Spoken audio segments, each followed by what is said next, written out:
Hi, my name's Andy Fryatt and I've been coming to Absolute Training and Nutrition since July 2015. My wife made me, but apart from that, I used to train with a trainer and had let that lapse and realised that I was getting out of shape, and the only way that I could get back into shape was actually to train with a trainer. Self-motivation is an issue. I feel a lot more motivated if I have somebody on my case. Massively, the fact that the studio is a gym not like other gyms. You are treated differently than you're treated in other gyms.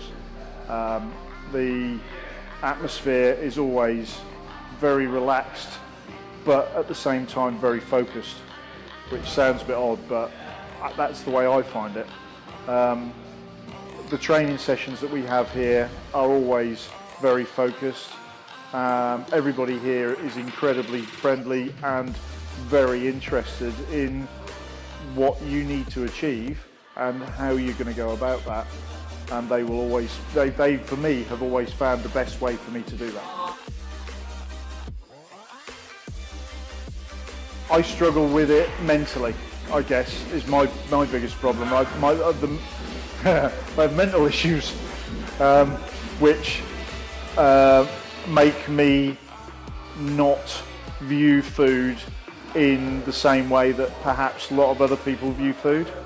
And for me to get into a routine and to get into a regime that I can stick to, my nutrition has to be of interest to me, because if it doesn't interest me, I can very soon wander from the path, and therefore I struggle with that. And it's making sure that my attitude and my focus on what I need to do and what I have to do are always spot on. And I've found since coming here that I've been guided in the right direction, and also I've taken away the information that's been given here. I've been able to stick to what I've had to do with the help of my wife, but I've been able to stick to it a lot easier. There have been times when I have strayed from the path of righteousness, but unfortunately, when I've trained with other people, it's a bit like when you've trained with other people, they've done it really well. When I've trained on my own, it's almost like the minute you stray, the food Nazis all jump out from behind bushes and give you a real hard time for it. Now I've got into a position where if I stray, coming here, I've now got the right mindset so that I know what work I have to put in afterwards to put that right again, and I don't beat myself up about it. I just get on with it and do it. When I say about food Nazis, I've had issues with my weight, obviously since I was 17, 18, and my weight's gone up and down, all for the last 30 years, 40 years. The thing is, when you have people, whether it's people, friends or family or loved ones or whatever, that turn around and go, well, we can have this and we can have that, but you can't have any because you're not allowed that because you need to lose weight. The minute they do that, you immediately turn around and look at it and go, do you know what? I'm having one of those, because don't tell me what to do. Encourage me, help me, but don't tell me what to do, because you immediately put my back up. And I think with people who have food issues, that's a real problem.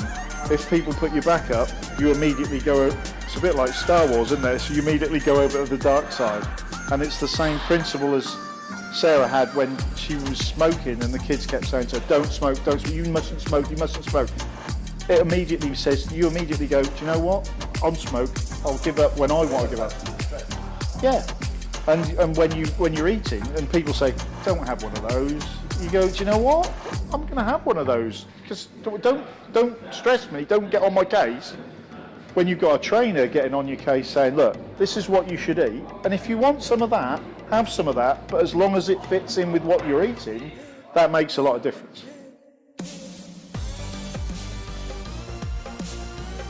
Yeah, absolutely, yeah. I think that we, when we sat and talked about food all the way through what I've been doing, I think you've shied away from saying, oh no, look, you've got to eat white fish and cabbage and broccoli and you mustn't you don't even look at those things. I think when it's come to a point when I've turned around and said, you know what, I've done this, but it's actually, I've allowed for it. And it's not been really bad, but it's not been quite as you perhaps wanted me to eat. You've sort of said, well, if it fits in with your macros and it fits in with your nutrition, that's okay. You can have a bit of cheese and you can have some mayonnaise and you can, and even on certain instances, if you're having one small glass of wine, you can have that, but it's got to fit in. And because of my issues with food and what I've done in the past, that's been a huge benefit to me, because it's it just makes what you're eating that little bit more interesting, and you don't end up going, do you know what, I can't do this anymore because it's just so dull.